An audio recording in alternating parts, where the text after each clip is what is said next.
अस्सलामुअलैकुम एवरीवन, कैसे हैं आप लोग। आई होप आप सब ठीक होंगे, खैरियत से होंगे, जहाँ भी होंगे बहुत अच्छे होंगे। तो गाइस, आज है professional makeup course practical class day 24। और इससे पहले मैंने आपको 23 क्लासेस दे दी हैं। और गाइस, आपको ये बताते चलूँ कि मैं आइज़ मेकअप आपको सिखा रही हूँ, ठीक है। आइज़ मेकअप सिखा रही हूँ। तो आइज़ मेकअप में सबसे पहले मैंने आपको लेंस अप्लाई करना सिखाया था। सब स्टेप नंबर 1 होता है हमारे लेंस का, ठीक है। तो हम लेंस अप्लाई करने होते हैं, ठीक है। लेंस वेयर करने की मैंने पूरी वीडियो दी है।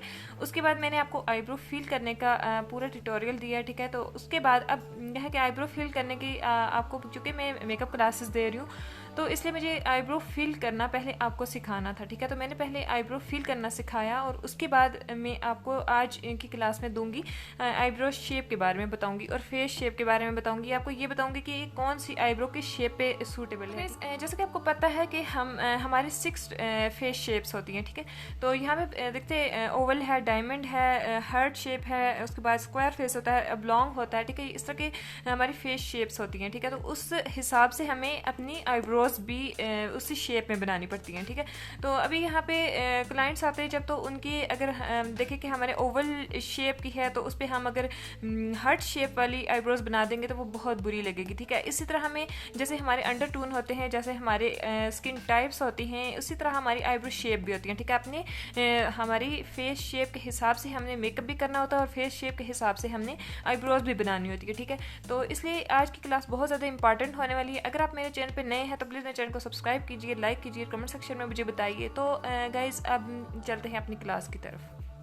तो गाइस, यहाँ पे मैंने हर चीज़ लिख दी है क्योंकि लिखने में टाइम बहुत ज़्यादा वेस्ट होता है, इसलिए मैंने हर चीज़ लिख दी है ताकि आपको जस्ट समझा सकूँ फ़ौरन से। सबसे पहले गाइस हमारी होती है आर्च शेप, ठीक है। तो अब मैं आपको बताऊँ कि आर्च शेप की आप देख सकते हैं कि इसकी बिल्कुल थोड़ी सी, मतलब ये सॉफ्ट सी होती है, ठीक है।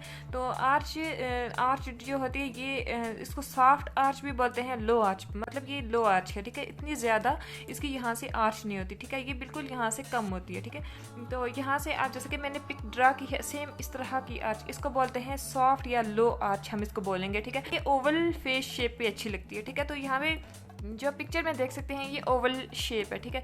तो ओवल शेप में हमें लो आर्च वाली करनी है, ठीक है। उन ओवल शेप वालों के लिए हमें लो या सॉफ्ट आर्च वाली आईब्रोज बनानी है, ठीक है। तो यहाँ पे ये वाली जो सॉफ्ट लो आर्च है ये ओवल फेस शेप पे बहुत अच्छी लगती है, ठीक है।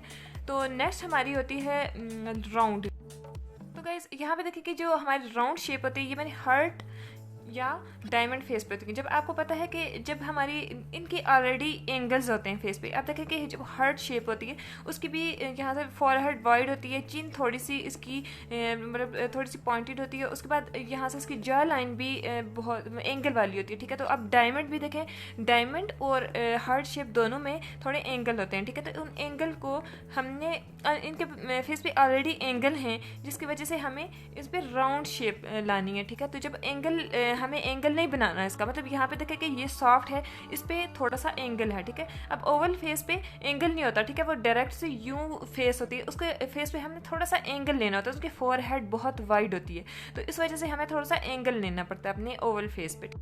तो गाइज, यहाँ पे देखिए कि अगर हम हार्ट और डायमंड फेस पे, जैसे कि पिक्चर में देख सकते हैं यहाँ पे हार्ट और डायमंड फेस किस तरह के हैं, ठीक है। तो अगर हम इनके ऊपर एंगल वाले बना लें, मतलब इस तरह के सॉफ्ट आर्च वाले बना लें, तो वो ऑलरेडी इतने एंगल्स होते हैं, उसके ऊपर हम आईब्रोज भी एंगल वाली बना लें तो वो कितने ज़्यादा अजीब दिखेंगे। तो इसलिए हमें उनके सॉफ्ट करने के लिए, उनके फेस को, उनके एंगल्स को कम करने के लिए हमें थोड़ी सी राउंड शेप बनानी पड़ती है, ठीक है। तो इसलिए गाइस की बात का ख्याल रखें कि आपने जब भी आईब्रोज बनाए तो सबसे पहले अपने क्लाइंट्स का फेस शेप देखने के, इसका फेस शेप कौन सा है, ठीक है। तो उस फेस शेप के हिसाब से आपने यहाँ पे आईब्रोज बनानी है।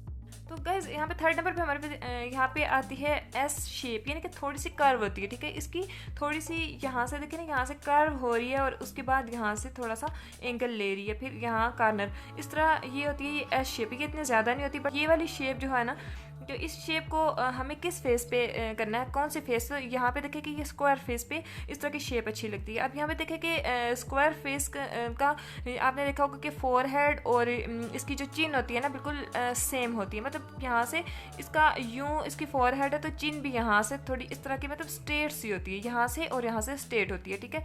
तो यहाँ से इसकी जो जॉ लाइन होती है वो भी थोड़ी सी, मतलब इतनी ज़्यादा अंदर नहीं होती, थोड़ी थोड़ी अंदर होती है, ठीक है। तो गाइज़ यहाँ पे इस बात का आपने ख्याल रखना है कि जब आपके पास स्क्वायर फेस वाला आए तो फिर आपने उस पर एस शेप वाला भी आप रख सकते हैं, अदरवाइज़ आप यहाँ पे राउंड भी रख सकते हैं। ठीक है, मतलब जो हमारी स्क्वायर फेस होती है राउंड भी रख सकते हैं और ये दोनों शेप्स आप उस पर रख सकते हैं, क्योंकि इन दोनों के जो होते हैं ना वो एंगल होते हैं। ठीक है, मतलब हार्ट शेप में भी आपने देखा होगा कि उसकी भी फॉरहेड वाइड होती है और स्क्वायर फेस की भी वाइड होती है। तो अगर आप देखें कि इतनी ज़्यादा ज़रूरत नहीं होती आपको एस शेप ना बनाए तो कोई प्रॉब्लम नहीं होता। आपने राउंड शेप फ़ोन से अगर आपके पास एस शेप वाला अगर आपके पास स्क्वायर फेस वाला क्लाइंट आता है तो आप उस पर राउंड बना सकते हैं। तो हमने थोड़ा सा फेस को थोड़ा सा बैलेंस देना होता है। ठीक है, यहाँ पे देखिए हार्ट, डायमंड और स्क्वायर, इन तीनों पे आप राउंड इजीली बना सकते हैं। अदरवाइज़ अगर आप यहाँ पे एस शेप पे बनाए ना तो वो भी इस पे सूट करेगा। ठीक है, तो यहाँ पे राउंड और एस शेप, ये दो जो शेप्स हैं ना वो आप इन तीनों क्लाइंट्स पे इजीली बना सकते हैं। तो कैसे यहाँ 4 नंबर पे आता है हमारे पास स्ट्राइट। ठीक है, आईब्रो शेप। अब आप कंफ्यूज होंगे कि मतलब बहुत ज़्यादा कन्फ्यूजन हो जाती है जब हमारी आईब्रो शेप का नहीं पता ना ही हमें फेस शेप का पता है, तो फिर हमें आईब्रो बनाने में काफ़ी प्रॉब्लम होता है। ठीक है, ये बेसिक स्टेप होते हैं, इनको समझना बहुत ज़्यादा ज़रूरी होता है। अभी अब स्ट्राइट आईब्रो किस फेस पे सूट करेगी, तो यहाँ पे देखिए कि ओब्लॉन्ग, तो आपने देखा होगा कि ओब्लॉन्ग फेस जो होता है तो वो अपने मतलब थोड़ा सा लॉन्ग होता है, मतलब थोड़ा इतना लॉन्ग होता है ना, तो उस फेस को थोड़ा सा हमें शार्प दिखाना होता है, हमें उसको एंगल वाले नहीं बनाने। आप ये बताइए स्ट्रेट, जब हम स्ट्रेट आईब्रो बनाएंगे अब लॉन्ग फेस पे तो वो उसके फेस पे सूट करेगा और उसका जो फेस होगा ना थोड़ा सा शार्ट करना है हमें, क्योंकि वो ओब्लॉन्ग बहुत लंबा फेस होता है, मतलब इसकी लेंथ काफ़ी ज़्यादा होती है। तो उस लेंथ को कम दिखाने के लिए हमें इस पर बिल्कुल स्ट्राइट सी आईब्रोज बनानी है। ठीक है, ताकि वो उसका फेस जो उसकी लेंथ है उसको हम थोड़ा सा कम दिखा सकें। ठीक है, तो कैसे यहाँ पे भी देखिए कि एक स्टीप आर्च। ठीक है, अब यहाँ पे देखिए कि ये स्टीप आर्च है। अब ये जो स्टीप आर्च है,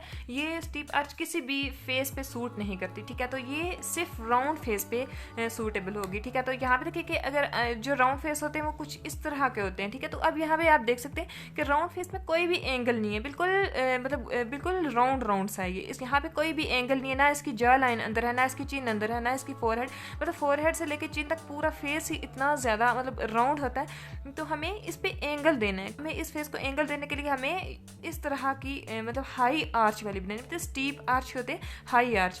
तो जब हम यहाँ पे इस तरह की आईब्रोज बनाएंगे, ऊंची ऊंची आईब्रोज बनाएंगे, तो उससे ये होगा कि इसकी जो फेस होगा ना थोड़ा सा इसकी एंगल आ जाएगा। ठीक है, तो स्टीप आर्च ये देखिए राउंड फेस पे हमें बहुत अच्छा लगेगा, तो इसलिए हमें थोड़ा सा एंगल देना होता है, इसकी थोड़ी हाई आर्च हमने देनी होती है ताकि राउंड फेस में थोड़ा सा एंगल आ जाए, तो वो थोड़ा सा स्लिम दिखे। ठीक है, तो एंगल का मतलब होता है कि थोड़ा सा हमने फेस को स्लिम दिखाना है। तो गाइज़ ये थी आज की क्लास और आई होप आपको ये तमाम शेप्स बहुत अच्छे से समझ आ गए होंगे। अगर आपको इस हवाले से कोई भी क्वेश्चन करना है तो आप मुझे क्वेश्चन कर सकते हैं। तो गाइज़ मिलते हैं क्लास नंबर 25 में। अब मैं आपको आइज़ मेकअप सिखा रही हूँ, तो मैंने लेंस का मैंने अपने वो अच्छे से बता दिया, उसके बाद मैं आईब्रो शेप के बारे में बता दिया, फेस शेप के बारे में बता दिया। तो इसके बाद मैं आपको step by step eyes makeup सिखाऊंगी। ठीक है, तो फिर मैं इसके बाद लैशेज़ अप्लाई करने का तरीका बताऊँगी, लाइनर कैसे आपने आई लाइनर क्रिएट करना है, वो सब हर चीज़ आपको बताऊँगी। तो मेरे साथ जुड़े रहिए और मेरे चैनल को सब्सक्राइब कीजिए। तो गाइज़ मिलते हैं क्लास नंबर 25 में। तब तक के लिए अपना बहुत सारा ख्याल रखिए, दुआ में याद रखिए। टेक केयर, अल्लाह हाफिज़।